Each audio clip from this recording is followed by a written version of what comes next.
बिस्मिल्लाहिर्रहमानिर्रहीम। अस्सलाम वालेकुम everyone and welcome to my channel making master. कैसे हैं आप सब लोग? आई होप सब अपने घरों में खैरियत से होंगे।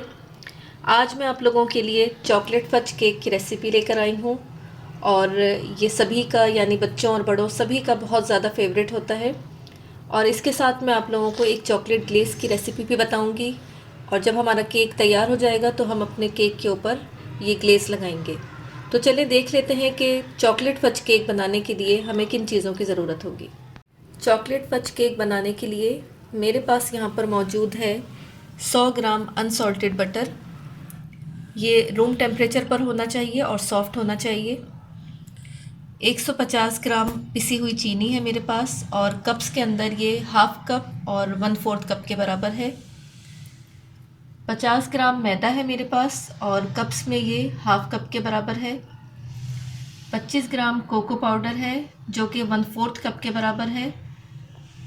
50 ग्राम दही है और ये भी 1/4 कप के ही बराबर है। आधा चाय का चम्मच बेकिंग पाउडर है।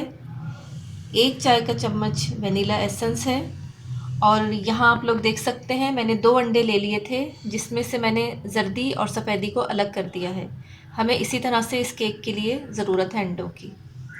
और ये मेरे पास 1 चाय का चम्मच कॉफ़ी है जिसे मैंने 1 चाय का चम्मच गर्म पानी के अंदर मिक्स करके रख लिया है।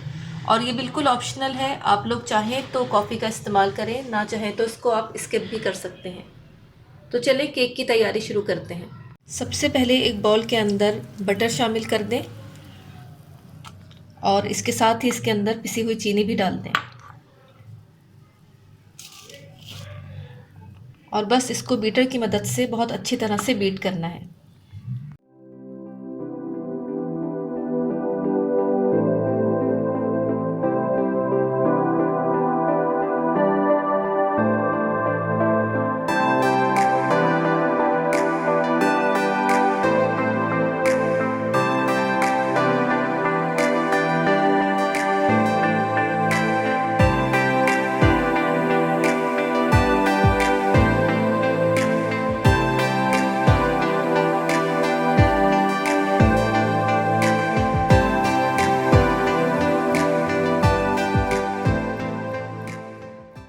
चीनी, मक्खन और वनीला एसेंस डाल के मैंने इसको बहुत अच्छी तरह से बीट कर लिया है और ये बहुत अच्छी तरह से क्रीम की तरह से मिक्स हो गया है। बस अब हमें एक बाउल के अंदर ये मैदा और कोको पाउडर और बेकिंग पाउडर डाल के इसको अच्छी तरह से मिला के रखना है। फिर हम इसके अंदर अपने बटर वाले बैटर के अंदर इसको हम शामिल करेंगे।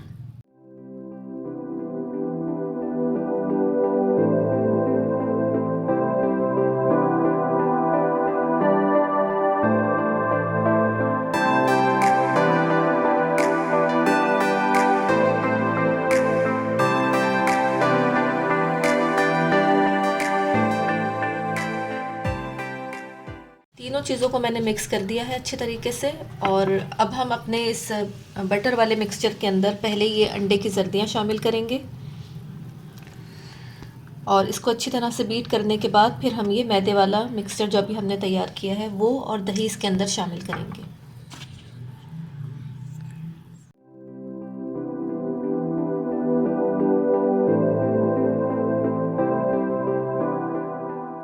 सर्दियाँ मैंने शामिल कर दी हैं बटर और शुगर के साथ। और एक बात का ख्याल रखिएगा कि अगर आप लोग बड़ा केक बना रहे हैं, ज़्यादा अंडों का केक बना रहे हैं, तो एक साथ तमाम जर्दियाँ शामिल नहीं करनी हैं, थोड़ी थोड़ी करके शामिल करनी है और अच्छी तरह से मिक्स करने के बाद फिर दूसरी जर्दियाँ शामिल करें। अब मैं इसके अंदर ये मैदे वाला जो हमारा मिक्सचर जो हमने बना के रखा है अभी ये शामिल कर रही हूँ, लेकिन ये भी हमें अभी आधा ही डालना है इसके अंदर, एक साथ पूरा नहीं डालिएगा। आधा मैंने ये शामिल कर दिया है और आधी इसके अंदर दही शामिल कर रही हूँ और आधा ही ये कॉफ़ी वाला जो हमारा मिक्सचर है ये शामिल कर रही हूँ। बाकी का जो आधा है वो मैं बाद में शामिल करूँगी। बस इसको थोड़ा सा हाथ से इस तरह से स्पैचुला की मदद से मिक्स कर लें और फिर हम इसको बीटर से बीट करेंगे।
तमाम चीज़ों को मैंने बहुत अच्छी तरीके से मिक्स कर दिया है बीटर से। और अगर बीटर ना हो तो आप हाथ से भी इसको अच्छी तरह से इस तरह से मिक्स कर सकते हैं।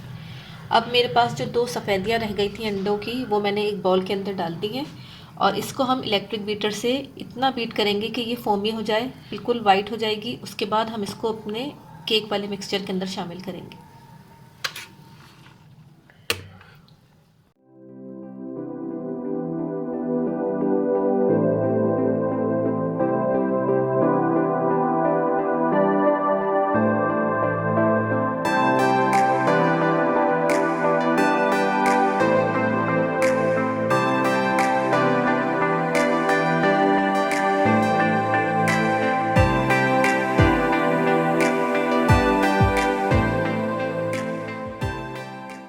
ये आप लोग देख सकते हैं कि मैंने अंडों की सफ़ेदी को इतना ज़्यादा बीट कर लिया है कि ये इस तरह से हो गया है और बिल्कुल फोम की तरह से ये बन गया है बिल्कुल।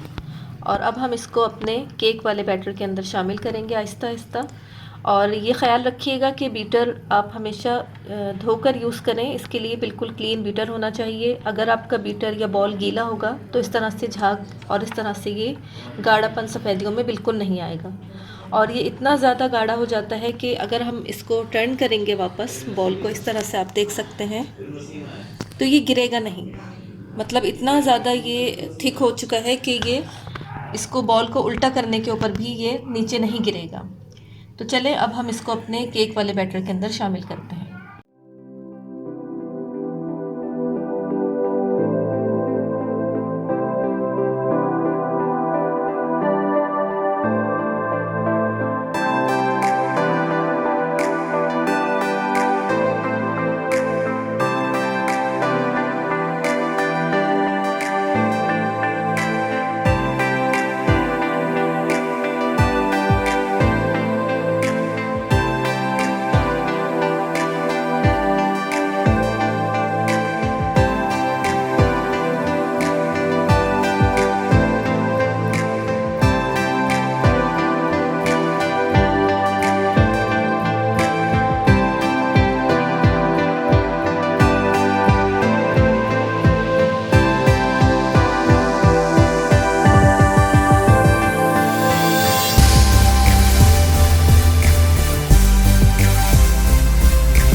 अंडों की सफ़ेदी को मैंने बहुत अच्छी तरीके से इसके अंदर मिक्स कर दिया है। और ये ख़्याल रखिएगा कि बहुत हल्के हाथ से आपको इसको मिक्स करना है। और ये बैटर हमारा बिल्कुल लाइट और बिल्कुल फ्लफ़ी हो रहा है क्योंकि अंडों की सफ़ेदी को हमने बहुत अच्छे तरीके से बीट किया था। और जिस तरह से मैंने सफ़ेदी को बीट किया है वो सिर्फ बीटर की मदद से ही आप कर सकेंगे। और अगर आप हाथ से करना चाहेंगे तो शायद इस तरह से वो बीट ना हो सके। तो अब हम इसको अपने पैन के अंदर डालते हैं। और आप लोग देख सकते हैं यहाँ मेरे पास 1 पाउंड का केक का पैन है स्क्वायर में, आप चाहे तो राउंड में भी कर सकते हैं इसको बेक। और इसमें मैंने बटर पेपर लगा लिया है और उसको अच्छी तरीके से ग्रीस कर दिया है। बस अब मैं ये सारा बैटर इसके अंदर डालूँगी और इसको हम अपने पतीले में बेक करेंगे। अगर आप चाहें तो ओवन में भी बेक कर सकते हैं। ओवन में 180 डिग्रीज़ पर आप 20 से 25 मिनट तक बेक करें, लेकिन मैं पतीले में बेक कर रही हूँ तो मैं इसको 30 से 35 मिनट तक मीडियम फ्लेम पर बेक करूँगी। तो चलें हम इसके अंदर डालते हैं इसको।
तक हमारा केक बेक हो रहा है तो चले हम उसके लिए चॉकलेट ग्लेज़ आइसिंग तैयार कर लेते हैं और देखते हैं कि चॉकलेट ग्लेज़ आइसिंग के लिए हमें क्या क्या चाहिए। यहाँ मेरे पास 30 ग्राम के करीब चॉकलेट है और ये आधा कप से भी थोड़ी कम है। यहाँ आइसिंग शुगर है आधा कप, और इस रेसिपी के लिए आपको आइसिंग शुगर की ही ज़रूरत होगी। हम नॉर्मल घर की पिसी हुई चीनी इस्तेमाल नहीं कर सकते। 1 चाय का चम्मच बटर है मेरे पास और 1 चाय का चम्मच कॉफ़ी, और उसमें 1 चाय का चम्मच पानी डालकर मैंने इसको मिक्स करके रख लिया है। और ये फिर आपको बताऊंगी कि ये ऑप्शनल है। अगर आपने अपने केक के अंदर कॉफ़ी शामिल नहीं की है तो आप इसमें भी कॉफ़ी शामिल ना करें। आप सिंपल इन 3 चीज़ों से भी ये ग्लेज़ आइसिंग बना सकते हैं। अब इन 3 चीज़ों को कॉफ़ी, बटर और चॉकलेट को मैं सॉस पैन के अंदर डालकर और पानी के ऊपर, उबलते हुए पानी के ऊपर रख रही हूँ ताकि ये अच्छी तरीके से मेल्ट हो जाए। जब ये हम तीनों चीज़ें हमारी मेल्ट हो जाएंगी तो उसके अंदर हम ये अपनी आइसिंग शुगर थोड़ी थोड़ी करके शामिल करेंगे और ये सब काम मैं आप लोगों के सामने ही करूँगी। आप लोग देख सकते हैं कि मैंने चॉकलेट, बटर और कॉफ़ी को डबल बॉयलर यानी पानी के ऊपर, पतीली के अंदर मैंने पानी गर्म किया और जब उसमें बॉयल आ गया तो उसके ऊपर अपना ये सॉस पैन रख दिया था और हल्की आंच पर इसको मैंने इस तरह से मेल्ट कर लिया है। और आप लोग देख सकते हैं कि कितना शाइनी और कितना ग्लॉसी है। बस अब इसके अंदर हम अपनी आइसिंग शुगर थोड़ी थोड़ी करके मिक्स करेंगे और इसको एक आइसिंग की तरह से यानी पेस्ट की तरह से हम बनाएंगे जो कि हम अपने केक के ऊपर अप्लाई कर सकें। पहले आप थोड़ी थोड़ी सी चीनी डालें। अभी मैंने 2 टेबल स्पून आइसिंग शुगर इसमें डाल दी है और अब मैं इसको मिक्स कर रही हूँ। अगर आप लोग आइसिंग शुगर को छान लें तो वो बहुत आसानी से इसके अंदर मिक्स हो जाएगी।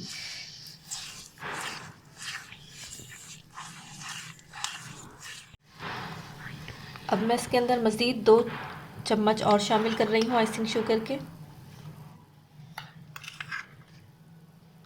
और बस 1 चम्मच ही हमारे पास बचा है, वो भी मैं इसमें शामिल कर रही हूँ। यानी टोटल आधा कप आइसिंग शुगर मैंने इसके अंदर शामिल कर दी है और अब मैं इसको मिक्स कर रही हूँ ताकि ये एक पेस्ट की तरह से बन जाए, ग्लॉसी पेस्ट। ये आप लोग देख सकते हैं कि मैंने सारी आइसिंग शुगर इसके अंदर मिक्स कर दी है और ये इस तरह से एक थिक पेस्ट की तरह से बन गया है मेरे पास। बस अब हम इसको अपने केक के ऊपर अप्लाई करेंगे। 20 से 25 मिनट हो गए हैं और केक हमारा बिल्कुल तैयार हो चुका है, आप लोग देख सकते हैं। बस मैं अब इसको वायर रैक के ऊपर टर्न करके रख रही हूँ ताकि ये थोड़ा सा ठंडा हो जाए।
केक हमारा बिल्कुल तैयार है आइसिंग के साथ। आप लोग देख सकते हैं कि मैंने इसके ऊपर डाल दी थी, और आप लोग चाहें तो पूरे केक को चारों तरफ से कवर कर सकते हैं आइसिंग से, लेकिन मैंने सिर्फ ऊपर से किया है और थोड़ी सी ये इसके ऊपर से नीचे गिर गई है, ड्रिजल हो गई है।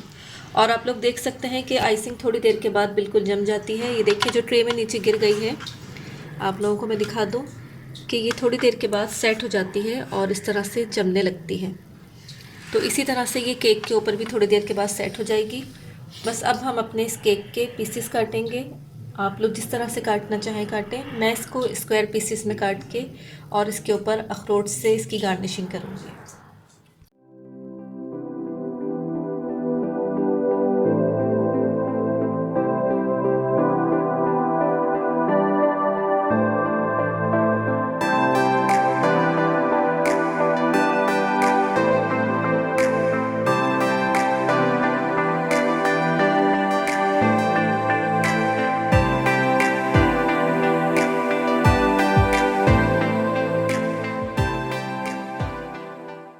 चॉकलेट फज केक हमारा बिल्कुल तैयार है, और इसके ऊपर जो आइसिंग मैंने की है आप लोग देख सकते हैं कि ये कितनी शाइनी है, इसीलिए इसका नाम ग्लेज आइसिंग है।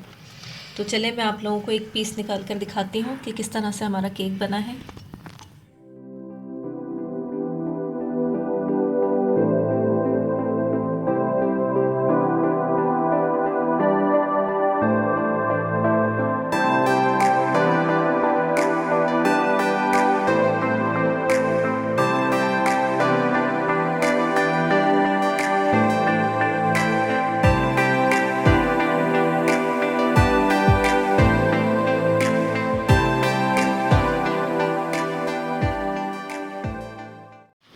आप लोग देख सकते हैं कि ये कितना सॉफ्ट और कितना स्पंजी बना है। ये देखें, मैं भी इसको टच भी कर रही हूँ तो ये इतना ज़्यादा सॉफ्ट है कि अगर ज़्यादा ज़ोर से इसको टच किया तो ये टूट जाएगा।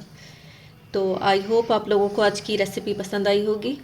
आप लोग इसको ज़रूर ट्राई कीजिएगा और ये ग्लेज़ ज़रूर बनाइएगा इसके ऊपर लगाने के लिए। और वॉलनट्स यानी अखरोट बिल्कुल ऑप्शनल है, आप लोग चाहें तो लगाएं, ना चाहें तो ना लगाएं। तो चलें अब चलते हैं हम अपनी आज की किचन टिप की तरफ।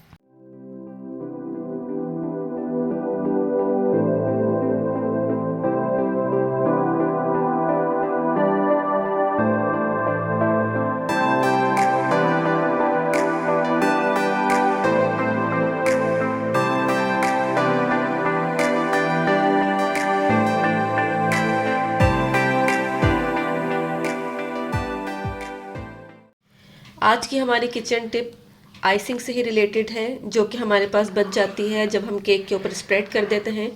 तो आप लोग देख सकते हैं कि इस तरह से मेरे पास भी कुछ आइसिंग बच गई है, और ये थोड़ी देर के बाद इस तरह से सूख जाती है, जमने लगती है। तो ये आप बिल्कुल भी ज़ाया नहीं करें, इसको किसी जिप लॉक बैग के अंदर डाल के रख दें फ्रिज के अंदर, और जब भी आपको इसको दोबारा यूज़ करना हो किसी और केक पे लगाने के लिए, तो आप इस तरह से सॉस पैन में इसको निकाल के, और यहाँ मेरे पास ये गर्म पानी है, मैं आपको दिखा देती हूँ कि इस तरह से हम गर्म पानी के ऊपर इसको रख के इस तरह से हिलाएंगे। तो ये सिर्फ 4 से 5 मिनट इसको लगेंगे गर्म पानी के ऊपर, और ये बिल्कुल दोबारा से मेल्ट होने लगेगी। आप लोग देख सकते हैं कि ये मेल्ट होना शुरू हो गई है।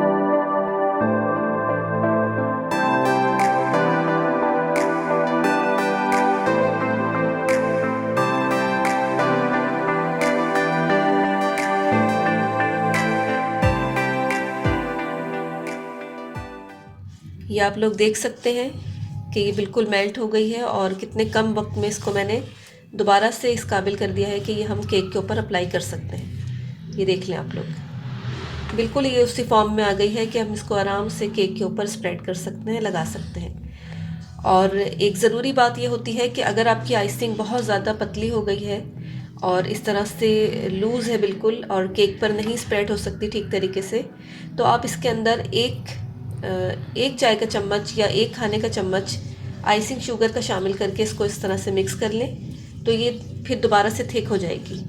और अगर इन केस आपकी आइसिंग बहुत ज़्यादा थिक है और वो स्प्रेड नहीं हो रही है ठीक तरीके से, तो आप उसमें एक चाय का चम्मच दूध या फिर गर्म पानी शामिल कर दें, तो वो फिर इस तरह से हो जाएगी स्प्रेडेबल। देखें, आप लोग देख सकते हैं कि ये वापस ऐसे ही हो गई है जैसे मैंने अभी इसको तैयार किया है। और ये मैंने फ्रिज में रखी हुई थी और फ्रिज से निकाल के इसको इस तरह से फिर किया मैंने। आई होप आप लोगों को आज की किचन टिप अच्छी लगी होगी, समझ आई होगी। और नेक्स्ट टाइम जब भी आप लोग कभी आइसिंग्स वगैरह बनाएंगे तो उसको कभी भी ज़ाया नहीं करें और इस तरह से आप उसको दोबारा से यूज़ कर सकते हैं। तो चलें, अब मुझे इजाज़त दें। मिलती हूँ आप लोगों से एक और न्यू वीडियो में, एक और न्यू रेसिपी और किचन टिप के साथ। तब तक के लिए अल्लाह हाफ़िज़।